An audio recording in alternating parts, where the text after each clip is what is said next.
"This is impossible. A housemaid cannot inherit everything," said Ifeanyi, Chief's eldest son. The entire Okoro family fell into silence as the lawyer's words echoed through the grand sitting room of the Victoria Island mansion. "I hereby bequeath my entire estate, worth approximately 8 billion naira, to Miss Victoria Alabi, who has served my household faithfully for the past 25 years. Chaos erupted immediately. Mrs. Okoro's eldest son, Ifeanyi, knocked over his chair as he jumped to his feet. "This is impossible. A housemaid cannot inherit everything." His sister Ngozi began sobbing dramatically. But in the corner of the room where she always stood during family gatherings, Victoria felt her knees buckle. The woman who had cleaned these marble floors for quarter a century, who had prepared countless meals and ironed countless clothes, now owned the very house she had served in. Chief Okoro was always kind to her, but this... She watched the family she had cared for dissolve into angry whispers and accusations. Mrs. Okoro, Chief's widow, fixed Victoria with eyes full of hatred. "You witch! What did you do to my husband? What juju did you use?" The accusations flew like arrows, but Victoria stood frozen, still trying to process the impossible reality. She owned the mansion, the cars, the businesses, the heavy bank accounts, everything. 3 days after the will reading, Victoria sat in the small boys' quarters where she had lived for 25 years, staring at the legal documents that had turned her world upside down. She remembered her first day at the Okoro mansion like it was yesterday. A frightened 18-year-old girl from Ibadan, fresh from losing both parents in a car accident, desperately needing work to survive. Chief Okoro had been different from other wealthy men in Lagos.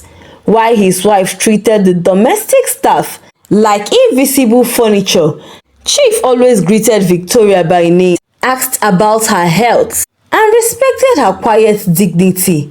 Over the years, she had become more than just a maid. She was the keeper of the family secrets, the one who noticed when Chief's blood pressure medicine needed refilling, the one who made his favorite pepper soup when business stress kept him awake at night.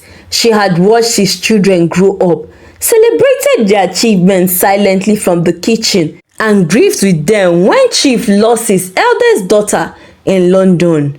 Now, as she held papers declaring her the owner of everything she had once cleaned and maintained, Victoria felt overwhelmed.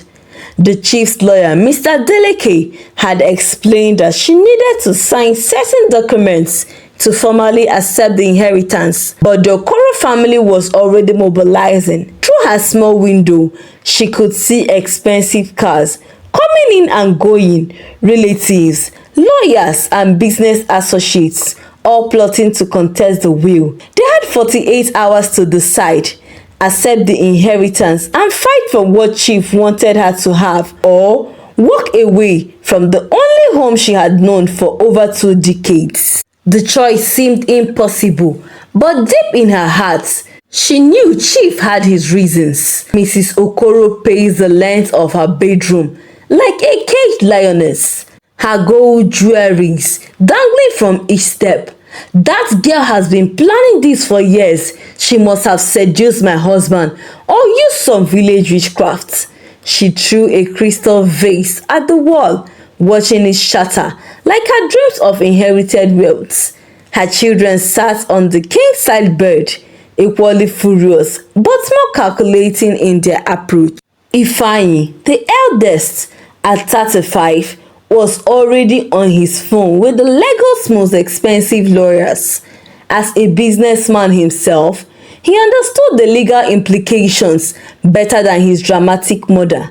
"Mama, crying won't solve this. We need to prove Papa was of sound mind when he made the will, or this Victoria woman influenced him somehow."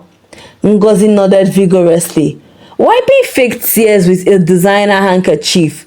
She had always looked down on the household staff, treating them like they were invisible. The thought of calling the quiet maid madam made her physically ill.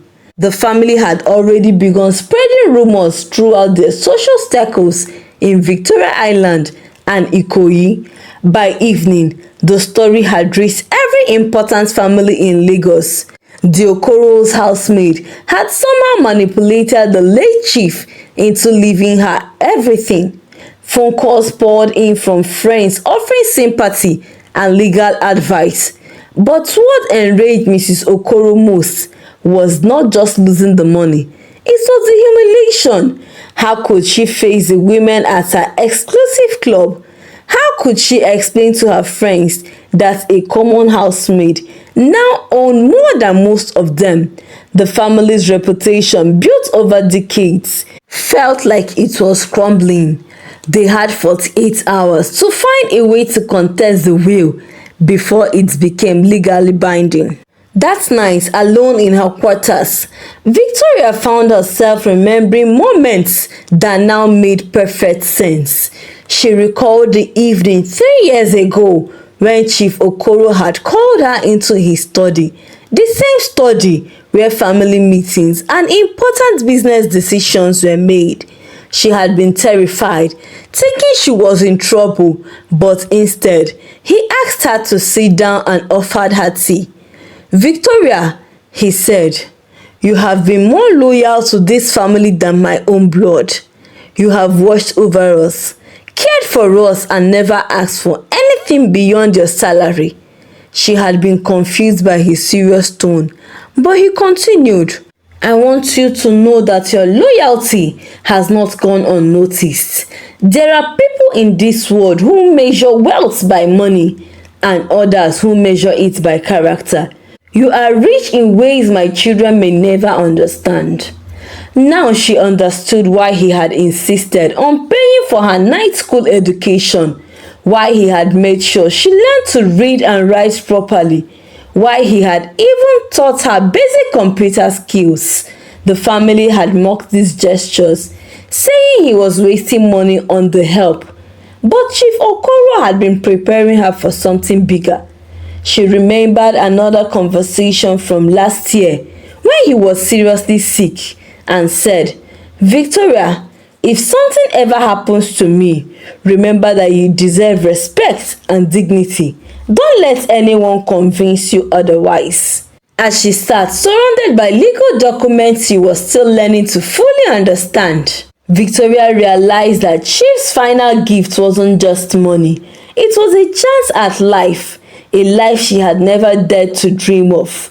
But with that chance came terrifying responsibility and enemies who would stop at nothing to destroy her. Barrister Adeleke arrived at Victoria's quarters early the next morning, his briefcase full of papers and his face grave with concern.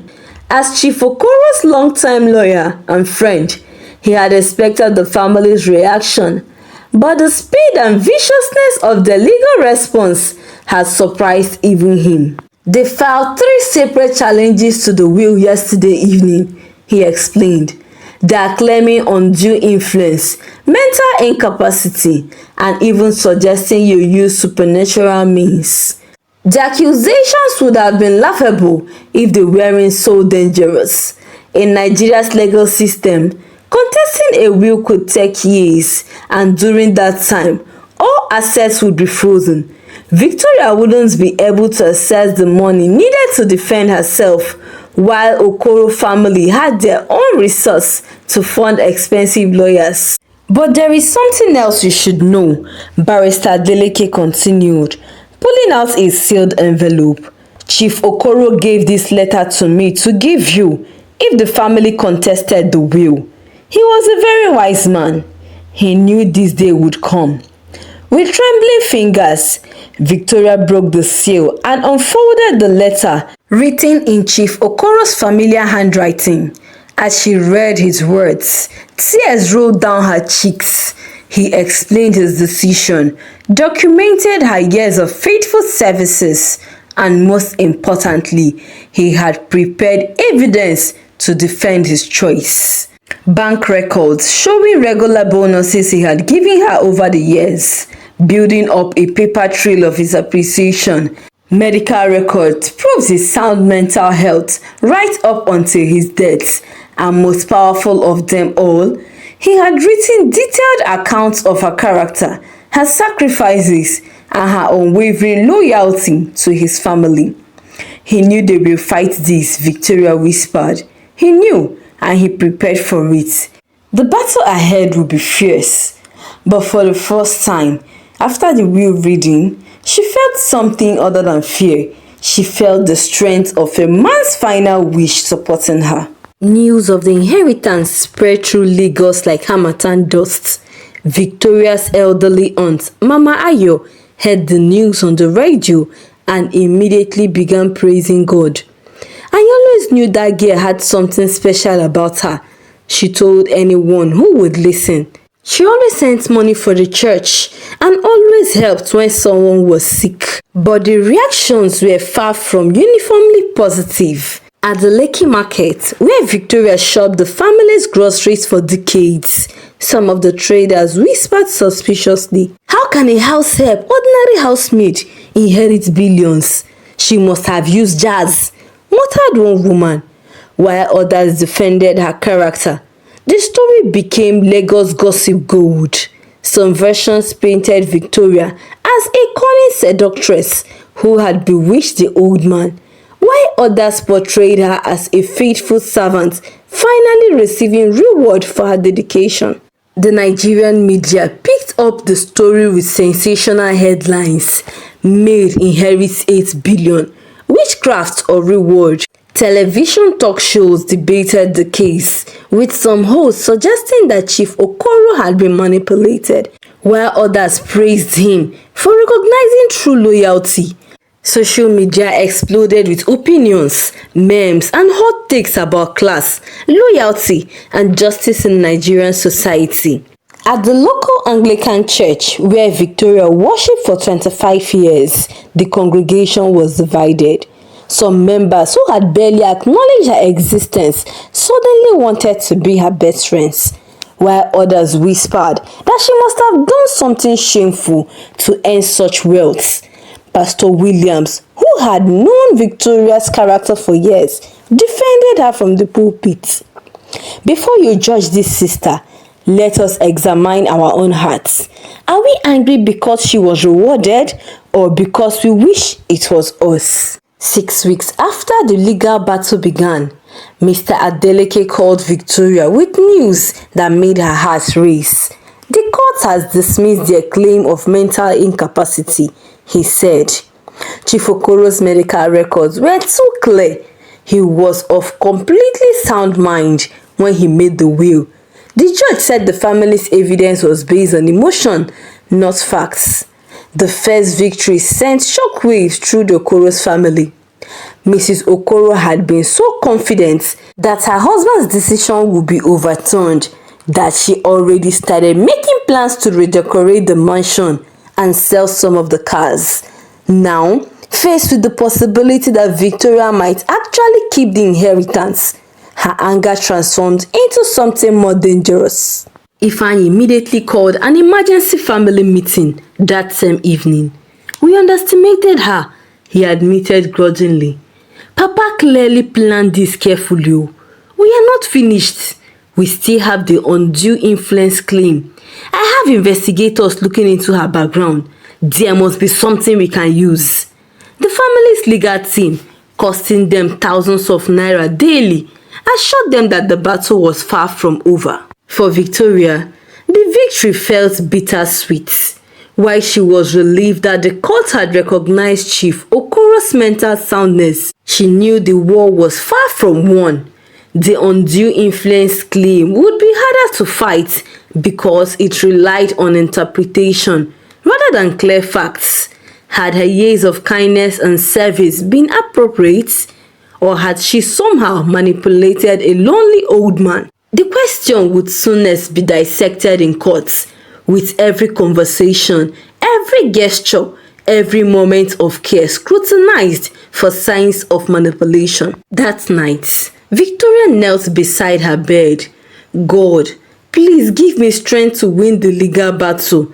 Not just that, but also to remain the person Chief Okoro had believed me to be. Regardless of the outcome, don't let me lose myself in this battle. Support came from unexpected sources when Dr. Jasmine Adebayo, Chief Okoro's longtime physician, contacted Mr. Adeleke with an offer to testify on Victoria's behalf. I watched their interactions for over 15 years, she told the lawyer firmly. That woman never asked for anything beyond doing her job well. If anyone was being influenced, it was Chief Okoro influencing her to pursue her education and better herself. Chief Okoro's business partner, Alhaji Mustafa, observed Victoria's character during countless meetings held at the house. She served refreshments, kept environments clean and professional, but never lingered to eavesdrop on business conversations. A manipulative person would have tried to insert themselves into the business affairs. Victoria never did. Even some of Chief Okoro's extended family members who had no claim to the inheritance began speaking up about Victoria's respectful conduct over the years. The most powerful testimony came from Sister Margaret, an Irish nun who ran the literacy program where Chief Okoro enrolled Victoria for evening classes. She was the most dedicated student I ever taught, the elderly nun testified. She never missed a class, never complained about being tired after working all day, and when Chief Okoro paid her school fees, she cried with gratitude. A calculating woman would have demanded more education, better opportunities. Victoria was simply grateful for what she received. These testimonies began painting a picture that contradicted the family's narrative. Instead of a scheming manipulator, witnesses described a woman of exceptional character who had earned her employer's respect through decades of faithful service. Social media began shifting too, with the hashtag Justice for Victoria trending as more people learned about her actual character versus the rumors that had been initially circulated. However, the Okoro family wasn't backing down. If character witnesses were supporting Victoria, they would have to find another angle of attack. Mrs. Okoro's desperation led her to hire private investigators who began digging into every aspect of Victoria's life, looking for any scandal or secret that could discredit her in courts. They interviewed former neighbors, distant relatives, and anyone who had ever known her, offering money for damaging information when legitimate debt could not be found. More disturbingly, Mrs. Okoro started spreading a new narrative through her social circles that Victoria had somehow seduced her elderly husband, despite the complete lack of evidence for such a claim. This new accusation cut Victoria deeply. Her reputation, which she had guarded carefully for 25 years, was being dragged by lies. At the market, some people now looked at her with suspicion or disgust. Former friends from church began avoiding her, afraid of being associated with the scandal.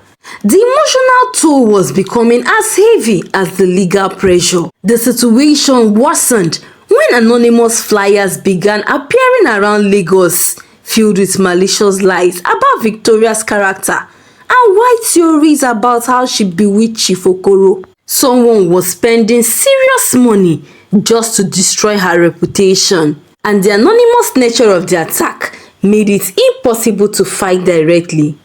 Mr. Adeleke warned Victoria that the case was taking an ugly turn. They are trying to destroy you personally since they can't win on legal grounds, he explained gravely. This is no longer just about money. It has become about power, pride and revenge. Are you prepared for how much was this might get? Victoria looked out of the window at the mansion she supposedly owned, but could not even enter without facing hostile stares. The harassment escalated when Victoria's quarters was vandalized in the middle of the night, someone threw red paint across her doors and windows, a clear threat suggesting witchcraft accusations. Worse still, threatening notes were slipped under her door. Leave now or face the consequences, and thieves don't prosper in Lagos. The security guards claimed they saw nothing, but their hostile attitude suggested they had taken sides. The final straw came when she tried to visit her church and found herself facing a congregation divided by gossips and rumor. Some members welcomed her with Christian love, but others whispered and pointed, making her feel like a pariah in the place where she had often found peace for decades. After the service, a group of women cornered her with questions that felt more like accusations. Sister Victoria, you must tell us the truth. What exactly happened with Chief Okoro? We are really worried about your soul. She gently walked away from them with tears in her eyes. That night, Victoria sat with Chief Okoro's letter in her hands and wept harder than she had ever done.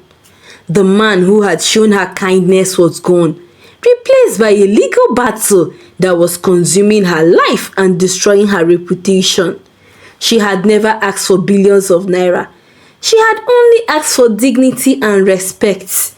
As she knelt down to pray, one question haunted her. Was holding on to Chief Okoro's final wish worth losing everything else she valued about her life? 3 months into the legal battle, Mr. Deleke discovered something that changed everything. While reviewing Chief Okoro's personal papers more thoroughly, he found a sealed folder marked for Victoria's defense only. Inside were copies of Okoro family financial records going back as 10 years, along with Chief Okoro's handwritten notes documenting his growing concerns about his family's character and financial irresponsibility. The document revealed shocking truths. Ifeanyi had been embezzling money from the family businesses for years, using it to fund gambling debts and failed investments. Ngozi had been selling family artifacts and jewelries without permissions to support her expensive lifestyle in London. Even Mrs. Okoro had been secretly taking money from various accounts to fund her lavish social activities. Chief Okoro had known about all this, but hoped his children would change. The most damning document was a letter Chief Okoro had handwritten but never sent, addressed to his family. I have watched you all treat money as your god and other people as obstacles to your wealth. Victoria has served this family with more honor than any of you have shown. She has earned what I am giving her through decades of loyalty, while you have squandered what you were given through your birthrights. When Mr. Adeleke presented these documents to the courts, the family's case began crumbling. Their claims of being shocked by the inheritance rang hollow when faced with evidence that Chief Okoro had good reasons to distrust their financial judgments.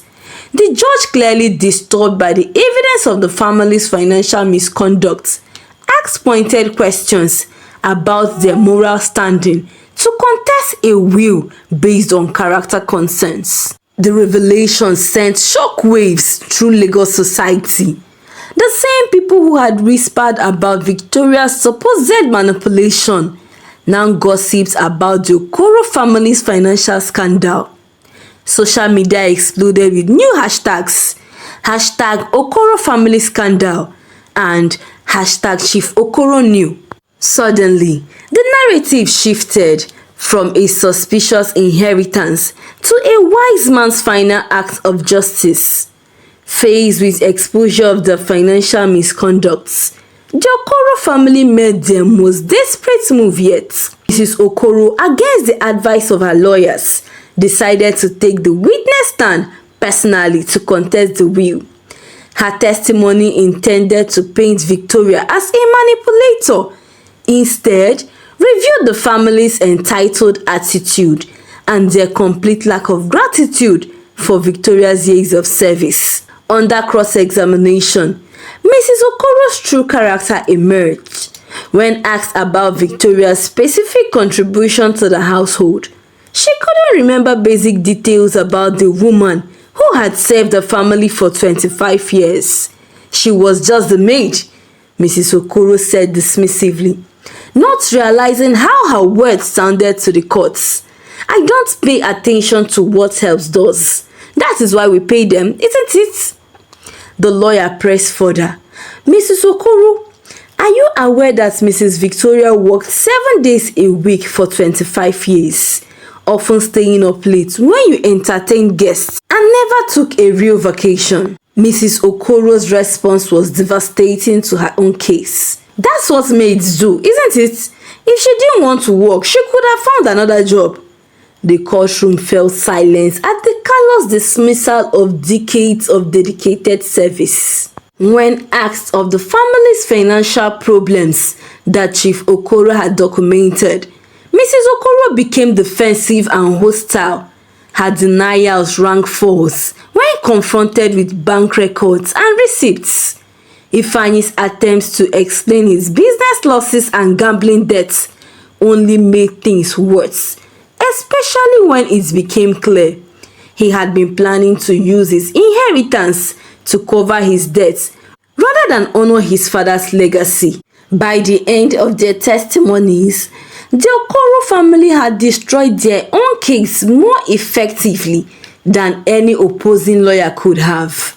The judge's expression showed exactly what he thought of their character, and even their own legal team looked embarrassed by their client's performance.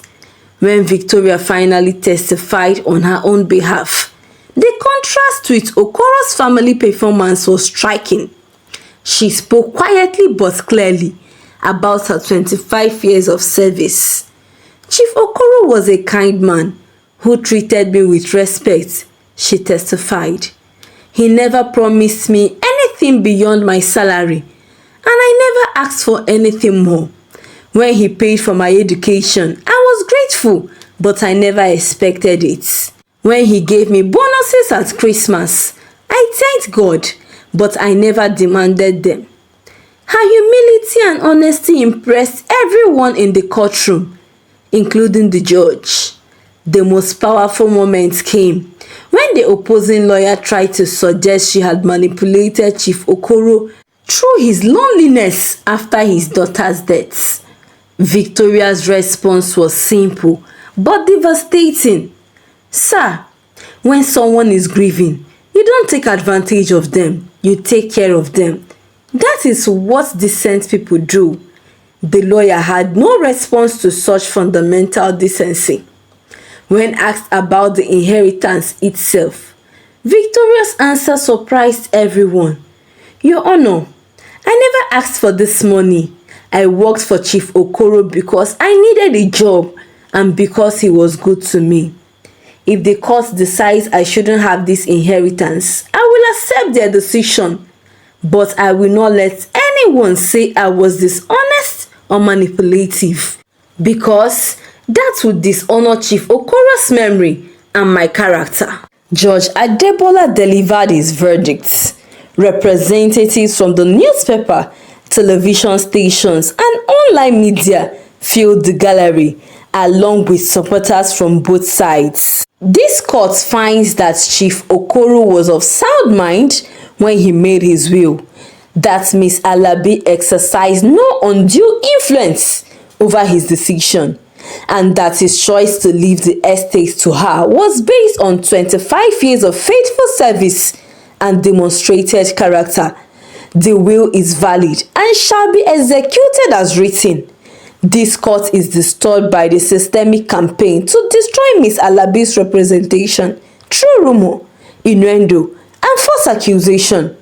A person's character should be judged by their actions over decades, not by malicious gossip spread by those who stand to benefit from their destruction.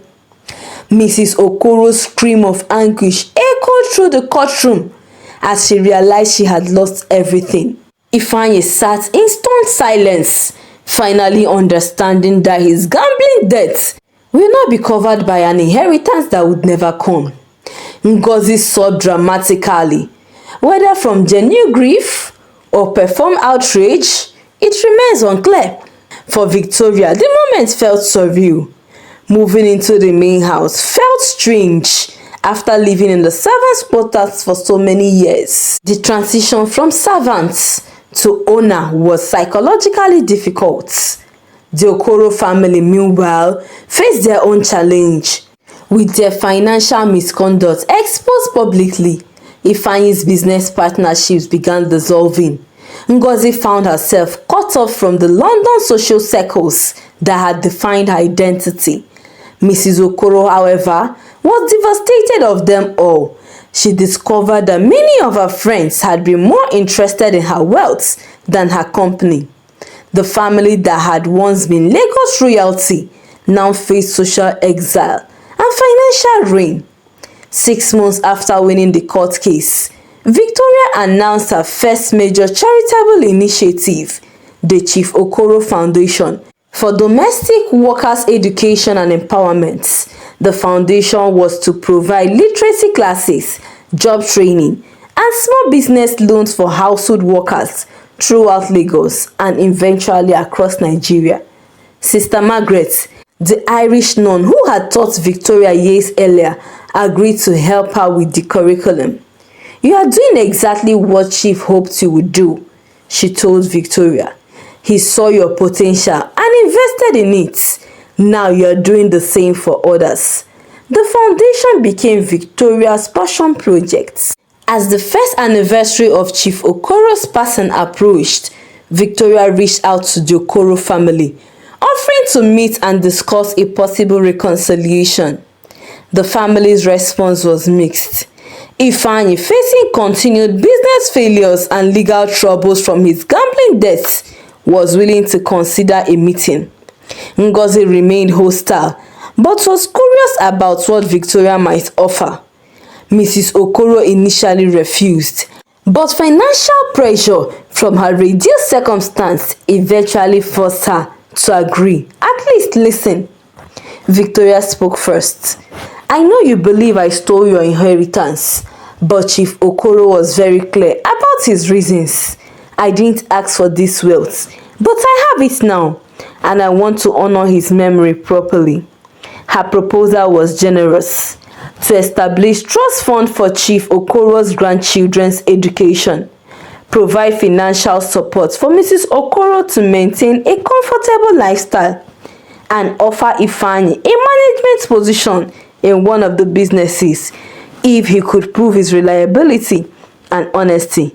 In return, she asked only for an end to the hostility and public attacks on her character. Mrs. Okoro's pride made her reject the offer immediately. "I will not take charity from a servant," she declared, though her financial situation was becoming desperate. Ifeanyi was more practical, recognizing that Victoria's terms were far more generous than anything he could expect from his current circumstances. Ngozi remained silent, torn between her anger and her growing respect for Victoria. Mrs. Okoro hated Victoria even on her deathbed. There are lots of life-transforming morals from this story. Chief Okoro recognized that Victoria possessed qualities of integrity, loyalty, and compassion that were more valuable than the social status or education his biological family enjoyed. This story challenges us to look beyond surface appearance and social hierarchies to recognize genuine character. This story ultimately teaches us that greatness is not determined by birth, wealth, or social position, but by how we treat others, especially those who cannot benefit us in return. It celebrates the dignity of honest work, the power of persistence, and the transformative potential that lies within every person when given the chance to grow and serve others. Please subscribe if you haven't done so by now, like, share, and comment your thoughts in the comment section. Till I bring you another interesting African story, God bless you.